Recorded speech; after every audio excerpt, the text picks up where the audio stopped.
नमस्कार मित्रांनो, जय महाराष्ट्र।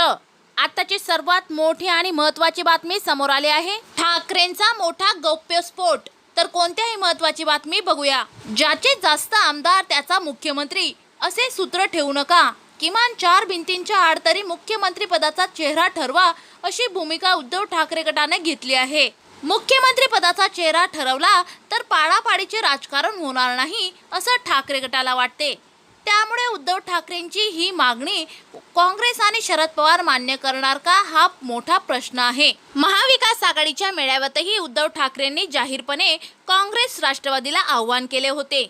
तुम्ही मुख्यमंत्री पदाचा चेहरा सांगा, मी त्याला पाठिंबा देतो, परंतु निवडणुकीआधी ते जाहीर करावं।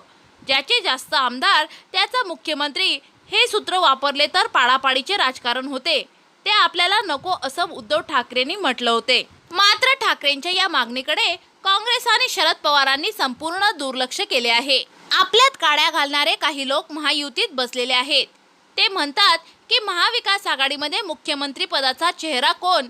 येथे शरद पवार आणि पृथ्वीराज चव्हाण हे देखील बसलेले आहेत। मी सांगतो, मुख्यमंत्री पदासाठी तुमच्यापैकी कोणाचाही चेहरा असेल तर तुम्ही जाहीर करा, मी पाठिंबा देतो। जागा वाटपावरून भांडणी करू नका, वज्रमूठ कामात दिसली पाहिजे। भाजपा सोबत जो धोका घेतला तो नको मला।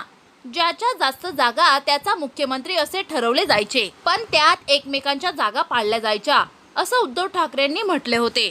तेव्हा महाविकास आघाडीमध्ये आता नवीन काय घडतं याकडे सर्वांच्या नजरा लागल्या आहेत।